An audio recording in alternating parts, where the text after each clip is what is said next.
শুভ সকাল আমার প্রিয় পরিবার। তোমরা সকলেই কেমন আছো? আশা করছি যে যেখান থেকে আমার ব্লগটি দেখছো সকলে ভালো আছো। তোমাদের আশীর্বাদ ও ভালোবাসার সাথে নিয়ে আজকের ব্লগটি শুরু করেছি। আজকে হলো শনিবার, এখন বাজে ঘড়ির কাঁটায় ঠিক সকাল 7:30। আজকে ঘুমের থেকে উঠে কিন্তু সংসারের সমস্ত কাজকর্মগুলো সেরে নিয়েছি। আজকে ঘুম থেকে উঠতে একটু লেট হয়ে গেছিলো, তাই জানো তো সকাল থেকে আর আজকে ব্লগটি শুরু করলাম না। কেন বলো তো, কাজ করতে করতে এমনিতে সময় চলে যায়, তার সাথে ক্যামেরা সেট করে ভিডিও শ্যুট করতে গেলে তো কিন্তু আরোই সময় চলে যায়। সেই কারণে আর সকাল থেকে আজকে ভিডিওটা শ্যুট করিনি, একেবারে এখন থেকেই শ্যুট করলাম। এরই মধ্যে সংসারের সমস্ত বাসি কাজ হয়ে গেছে, সেই কারণে বাসি নাইটিটি ছেড়ে নিয়েছি। এখন কিন্তু জল দিয়ে জল কাচাটা করে দিচ্ছি।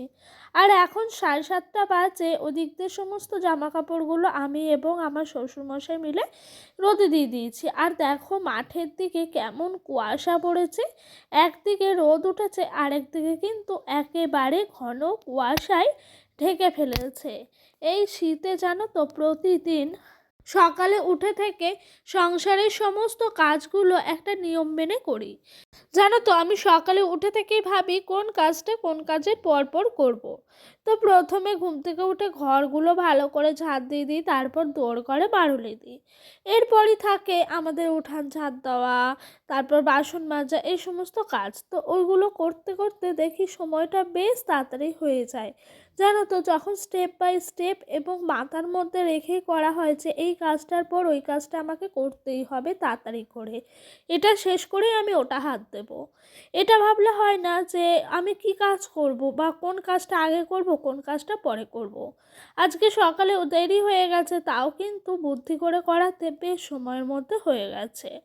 আর এরই মধ্যে আমি বাসি নাইটিটিও চেঞ্জ করে দিয়েছি। এদিক দিয়ে জানো তো ভীষণ শীত পড়েছে আমাদের এইখানে, এই পূর্ব বর্ধমান জেলায় এই বছরই মনে হচ্ছে এত শীত পড়েছে, কোনো দিন এরকম এত শীত আমি দেখিনি জানো। ছোট থেকে এত বড় হয়েছি, তবে পূর্ব বর্ধমান জেলায় মানে আমার শ্বশুরবাড়ি বাপের বাড়ি দুটোই পূর্ব বর্ধমান জেলা, তাই আর কি বলছি, কখনোই আমি এত শীত পড়াটা অনুভব করিনি। যাই হোক, ওই দিক দিয়ে জামা কাপড়গুলো মেলে আসলাম আর এদিক দিয়ে ঘরে দেখছি কি কি আছে। কাল রাতে শরীরটা এতই খারাপ লাগছিল, রাতে আর উঠিনি জানো। ওই রুটিটি করে ঘরে গিয়ে একেবারে শুয়েছিলাম। তো রাতের বেলায় আমার শাশুড়ি মাই সবাইকে খাবারগুলো দিয়েছে, নাহলে প্রত্যেক দিন রাতে আমি দিই। তো উনি দিয়েছে আর আমি দেখলাম উনি কি কি তরকারি রেখেছে না রেখেছে। তবে কালকে রাতে ডোডোর পাপা একটু বেগুন আলুর তরকারি নিয়ে এসেছিলো, নিয়ে এসে রুটিটি খেয়েছে। সব তরকারি দেখলাম একটু একটু করে আছে আর 3টে মতো রুটি আছে। 3টে রুটিতে আমাদের সকালে 3জনের চা খাওয়া হয়ে যাবে। মানে আমার শাশুড়ি মা চা খান, আমি খাই আর আমার শ্বশুরমশাই খান, সেই কারণে 3জন 3টে রুটি নিয়ে নেবো। এদিক দিয়ে গ্যাসটাও ধরিয়ে দিয়েছি আর এই দেখো চায়ের জল গরম হতে বসিয়ে দিলাম। জানো তো প্রত্যেক দিনই না রাতে গ্যাসটা একটু মুছে শুই, আর যদিও না পাই হাতে টাইম পরের দিন মুছি। তবে আজকে রাতে আর কালকে মোছা হয়নি, আজকে সকালেও মুছিনি। দেখি এর মাঝে যদি একটু সময় পাই তাহলে মুছে নেব। এই যে আমার লিকার চা হয়ে গেছে। ওদিক দিয়ে শাশুড়ি মাকে চা দিয়ে দিলাম আর শ্বশুরমশাই গেছেন একটু বাগানের দিকে, সেই কারণে ওনার চাটা এখনও অবধি দেওয়া হয়নি। আমরা দুজন মিলে চাটি খেয়ে নিয়েছি। আর সকালে গরম জল করে রেখেছিলাম, সেখানেই কিন্তু এই কটা শুটকি মাছ দিয়ে ভিজিয়ে রাখছি সকাল সকাল। কেন বলো তো, একটু সকাল সকাল যদি হাতে সময় নিয়ে ভিজিয়ে রাখা যায় না মাছটা, তাহলে ধোয়ার সময় আর সেরকমভাবে কোনো অসুবিধা হয় না। তো মাছটা ভিজিয়ে রেখে এদিকে সোজা এলাম ঘরে। এই দেখো বিছানার পরিস্থিতি প্রত্যেক দিন এরকম থাকে, সকালে উঠে যাই, উঠে যাওয়ার পর বিছানা একরকম থাকে, তবে ডোডোর পাপা ডোডো যখন ঘুমের থেকে উঠে পুরোই আলাদা থাকে। তখন ওই ডোডোর পাপা 3টে মশারির কোণ খুলে দিয়ে একটা কোণ রেখে দেয়। আর এই দেখো ঝটপট করে বিছানাটা গুছিয়ে নিয়েছি। ওদিক দিয়ে আমার সকালের রান্না আজকে এখনো অবধি বসানো হয়নি। আগে ভাবলাম বিছানাটা ভালো করে গুছিয়ে নিই, তারপর সকালে রান্না চাপাবো। সকালে রান্না বলতে আজকে অনেকগুলো তরকারি আছে বলে আজকে সেরকমভাবে আর কোনো রকম তোমার সবজি তরকারি করব না, একেবারে দুপুরেই করব। আজকে শুধু ভাত করব, এরপরে কিন্তু তোমার তরকারি দিয়ে খাওয়া হয়ে যাবে। আর ডোডো ওই দিক দিয়ে যেন তো স্কুলে ডিম পায়, সেজন্য খুব একটা অসুবিধা হয় না। ও স্কুলের ডিমটা দিয়ে কিন্তু ওকে আলু সিদ্ধ দিয়ে ভাত খাইয়ে দিই। আলু সিদ্ধ বলতে ওর জন্যই একটা করে আলু সিদ্ধ দেওয়া হয় আর কি, সেই কারণে। তো এই দেখো এদিক দিয়ে আমার বিছানাটা গোছানো হয়ে গেছে। আর জানো তো প্রতিটা কাজ না সত্যি বলতে আমি একেবারে নিয়ম মেনেই করি, মানে এই কাজটির পর ওই কাজটা করব, আর কাজগুলো একটু পরিষ্কার পরিচ্ছন্ন করে করার চেষ্টা করি। ওদিক দিয়ে হয়ে গেল বিছানা তোলা, এবার বাসনগুলো ধুয়ে নেই। আর এরই মধ্যে আমাদের সকালের খাওয়া দাওয়া সকলেরই হয়ে গেছে। ডোডো এবং শ্বশুরমশাই গেছেন দোকানে মুদিখানার জিনিস আনতে, আর সেই ফাঁকে আমি সমস্ত বাসনগুলো এখন ঝটপট করে মেজে নিচ্ছি। আজকে যেন সেরকম একটা রোদ্দুরের একটুও জোর নেই, রোদ্দুরটা যেন মিটমিট মিটমিট করে উঠছে। মানে সূর্যি মামা এই শীতও উঠতে ভয় পাচ্ছে, বুঝেছ, যদি সূর্যি মামা শীত করে। এখন বাজে বেলা 10:30, আর জানো তো খুব তাড়াহুড়া লেগেছে। এই সময়টা বেশি করে তাড়াহুড়া লাগে কেন জানো তো, সকালে সকলেরই খাওয়া হয় এবং দুপুরে রান্নার প্রস্তুতি শুরু করতে হয়। সেই সময়টা যে কী চলে আমার সাথে আমি নিজেই জানি না। যুদ্ধ করে সংসারের সমস্ত কাজগুলো একা হাতে সামলায়। এদিক দিয়ে আবার দেখছি বেশ কিছুটা কঞ্চি আছে, যদি না কাটি তাহলে কঞ্চিগুলো কিন্তু পড়েই থাকবে। তাই আর কি, ওই যে কিছুটা মতো কঞ্চি কাটলাম, এদিক দিয়ে আবারও ঝটপট করে কঞ্চিগুলো কাটছি। কেন জানো তো, এইদিকে যদি কখনো কোনো সময় বৃষ্টি হয় তাহলে কঞ্চিগুলো সব ভিজে যাবে। শ্বশুরমশাই বাগান থেকে নিয়ে এসে রেখেছেন, তখন আবার বলবেন যে কঞ্চিগুলো কেটেও রাখতে পারলো না, সেই কারণেই আর কি কঞ্চিগুলো সমস্তটাই কেটে নিচ্ছি। তবে কুচো কঞ্চি যেগুলো আছে সেগুলোকে একটু ভালো করে রোদ্দুরে শুকিয়ে নেব, তারপরে কিন্তু জ্বালানি হিসেবে ব্যবহার করব। আর কঞ্চিগুলো কেটে কিন্তু একটু জায়গা মতো রাখতে হবে, যেন না হলে ভয় লাগছে, এই মেঘ করছে, এই রোদ উঠছে, কোন দিন না বৃষ্টি নেমে যায়, সেই কারণে। তো এইদিকে আমি কঞ্চি কাটছি আর মনে মনে ভাবছি কখন রান্নাটি করব। তো এই দেখো যেই কথা সেই কাজ, ওই দিক দিয়ে আমি পরিষ্কার পরিচ্ছন্ন করে কঞ্চিটা কিছুটা কেটে আসলাম, আর এই দিক দিয়ে মাছগুলো পরিষ্কার করে নিয়েছিলাম। তো এই যে শুটকি মাছের ঝাল করছি শুধু পেঁয়াজ দিয়ে, শুটকি মাছটা ভালো করে দেখো পরিষ্কার করে রেখেছি।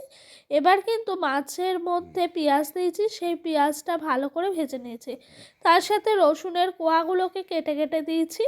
তো প্রথমে তেলের ওপরে রসুন দিয়েছি, তারপরে পেঁয়াজ দিয়ে ভালো করে নাড়াচাড়া করেছি, নুন হলুদ লঙ্কার গুঁড়ো দিয়ে আবারও নাড়াচাড়া করে জল দিয়ে মশলাটি কষিয়েছি। তার মাঝে কিছুটা কাঁচা লঙ্কাও দিয়ে দিয়েছিলাম। জানো তো, যখন মাছটা করছিলাম তখন শ্বশুরমশাই এসে বলছিলেন যে একটু কাঁচা লঙ্কা বেশি করেই দিতে, কারণ আমার শ্বশুরমশাই যেন তো এই লঙ্কা জিনিসটা ভীষণ পছন্দ করে, তাই উনি আর কি ভাতের সাথে ডলে খাবেন বলে বলেছে।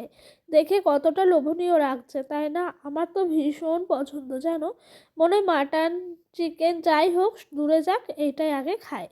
আর আজকে একটা নতুন রেসিপি ট্রাই করছি, নতুন বলতে আমার শ্বশুরবাড়িতে একদমই নতুনত্ব, তবে আমার বাপের বাড়িতে আমার মা ভীষণভাবে করে, শিম দিয়ে আলু দিয়ে সর্ষে পোস্ত দিয়ে রসুন বেটে একটা তোমার চচ্চড়ি মতো, ভীষণ ভালো লাগে এটি খেতে, জানো এতটাই টেস্টি হয় কি বলবো। এই তরকারিটি আবার ভাতের সাথে রুটির সাথে লুচির সাথে যার সাথেই খাও না ভীষণভাবে চলে।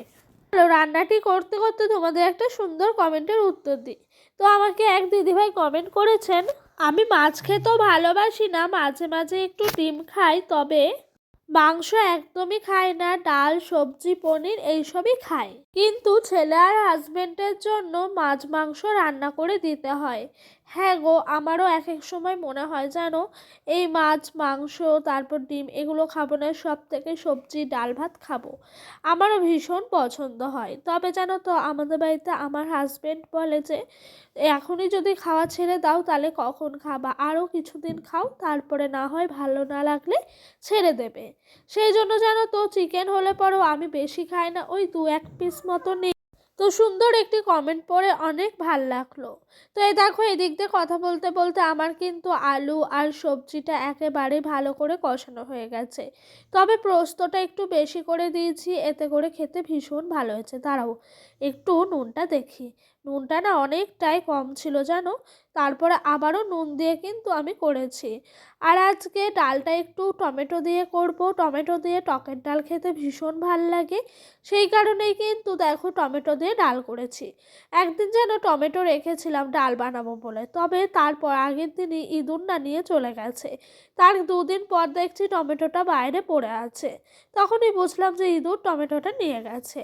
আর এই দেখো, প্রথমে সর্ষে আর শুকনো লঙ্কা ফোড়ন দিয়েছিলাম ডালে সম্বার দেবো বলে, আর সর্ষেগুলো ফেটে ফেটে এমনভাবে ছিটকে গেল কি বলবো। যাই হোক, ডালটা সম্বার দিয়ে দিয়েছি, এদিক দিয়ে হোক। আর ওই দিক দিয়ে আমাদের বাড়ির ওপরে এই দাদা এসেছেন। এই দাদা আমার বিয়ের অনেক আগের থেকেই আমাদের বাড়িতে বা আশেপাশে সকলকে এই বিছানা চাদর, মশারি, বালিশের কভার এগুলো দেন। তো উনি আজকে এই চাদরগুলো এনেছে, এনে আমাকে বলছে, বৌমা দেখবে এগুলো ভালো আছে। তো চাদরগুলোর দাম শুনে আমার মাথা খারাপ হয়ে গেছিলো, তখন বলছিলাম না, নেব না। জানো তো, তার একটুখানি পরই দাদাভাইটা অনেকবার বলছিল যে নাও নাও, চাদরগুলো ভালো ছিল। তো আমি তারপর দাম দর করলাম। প্রথমে 260 টাকা বলেছিল, তারপরে কিন্তু আমি 160 টাকা দিয়ে চাদরটি নিয়েছি। ভীষণ ভালো, জানো আমার না এই কটনের চাদরের থেকে এই চাদরগুলো সত্যি ভীষণ পছন্দ হয়। এগুলো হলো লিওনের চাদর। কেন বলো তো? এই চাদরগুলো না হট করে ছেড়ে না, এবং এই চাদরগুলো যত কাচাকুচি হয় রঙটা যেন আরও উজ্জ্বল হয়। আর জানো তো, আমাদের বাড়িতে ছোট বাচ্চা আছে, ও থাকলে পরে যে কি হয় সেটা আমরাই জানি। বিছানার চাদরের ওপর সুতির চাদর দেখবে একটুতেই কুঁচকে যায়, তবে জানো তো এই চাদরগুলো সেরকমভাবে কুঁচকায় না। আমার এই চাদরগুলো ভীষণ পছন্দ হয়, তাই আর কি নিলাম। আর এই দেখো, ওই দিক 2 ঘরের জন্য 2টো চাদর নিয়েছি, সেই কারণে টোটাল আমার কাছে 320 টাকা দাম নিয়েছেন। আমাদের বাড়ির আশেপাশে অনেকেই এই চাদরগুলো আজকে নিয়েছেন। ওনার এখানে 12টা মতো চাদর বিক্রি হয়ে গেছে। দাদাভাইটা বলছেন এখানে আমি মাসে একবার আসি, আর যখন আসি তখন এরকমভাবেই বিক্রি হয়। এদিক দিয়ে ল্যাপা পোছা হলো, স্নানটাও সেরে নিয়েছি, খাওয়া দাওয়া হলো। আর এই দেখো, বিছানার ওপরে যে রেখে গেছিলাম চাদরটা এখনও অবধি রাখাই আছে, তাই ভাবলাম তোমাদের একটু কাছ থেকে ভালো করে দেখিয়ে দিই। এই যে এরকমভাবে পুরো ফুল ফুল করা আছে চাদরটা, পুরো চাদরটার ওপরে। আর দেখো, যেই চাদরটা পাতা আছে সেটাও কিন্তু লিওন কাপড়ের। সেই চাদরটাও যত কাঁচা হয় তত যেন রঙটা উজ্জ্বলতা হয়। তো এই দেখো, চাদরটা আমার কিন্তু ভীষণ, আবারও বলছি, পছন্দ হয়েছে। তো চাদরটা এখন রেখে দিচ্ছি। একটা ইচ্ছা আছে জানো, এই যে হোলি প্রিন্টের চাদরগুলো হয় না, ওগুলো একটা নেব। তারপরে ঘরটাকে একটু ভালো করে গুছিয়ে দিলাম। ডোডোকে বই নিয়ে বসিয়েছিলাম, খাইয়ে ঘুম পাড়িয়ে দিয়েছি। তো বন্ধুরা, চলো আবারও একটি সুন্দর কমেন্ট পড়ে শোনায়। মানুষী বনু আমায় কমেন্ট করেছেন। বনু বলেছেন, খুব ভালো লাগলো ভিডিওটা দিদি ভাই। আমার ছেলে এবার মাধ্যমিক দেবে আর মেয়ে 7-এ উঠলো। ও আচ্ছা, ভালোই বড় হয়ে গেছে বলো। আমি না এক এক সময় ভাবি যে আমার ছেলেটাও এরকমভাবে কবে এত বড় হয়ে যাবে। ও ঘুমোচ্ছে, আর ঘুমানোর কিন্তু এখন সুবর্ণ সুযোগ আমার কাজ সেরে নেওয়ার। ও ঘুমালেই মনে হয় সংসারের খুঁটিনাটি কাজগুলো ভালো করে গুছিয়ে করি। তো ওই দিক দিয়ে কাজ করলাম, করার পরে দেখো সুন্দর করে রুটিগুলো করতে এসেছি। চলো তারপরে আবারও একটি সুন্দর কমেন্ট পড়ে শোনাই। রুমা বিউটি এবং শ্রাবণী রান্নাঘর সকলেই বলেছেন আমার ভিডিওটা খুব ভালো লেগেছে। তোমাদের এই ছোট ছোট কমেন্টগুলো পড়তে আমার ভীষণ ভালো লাগে। তোমরা সকলেই এভাবেই আমার পাশে থেকো। আর আজকে রুটি করতে অনেকটা লেট হয়ে গেছে, এখন বাজে রাত্রি 11টা। আজকে একটু ঘুমিয়ে গেছিলাম জানো, শরীরটা অনেকটাই খারাপ লাগছিল সেই কারণে। আর রাত আসলে শরীরটা কি হয়েছে কে জানে, একটু যেন মনে হয় যে খারাপ খারাপ লাগে। সারাদিন যেমনভাবেই থাকি না কেন, রাতটা যেন একটুও ভাল লাগে না। তো চলো, রুটিটা করতে করতে আজকের মতো ভিডিওটি এখানেই শেষ করলাম। তোমাদের কেমন লাগলো অবশ্যই জানিও। ভালো লাগলে আমার এই ছোট্ট পরিবারটির পাশে একটি নতুন সদস্য হয়ে থেকে যেও। সকলে ভালো থাকবে, সুস্থ থাকবে। দেখা হবে নেক্সট ব্লগে। বাই।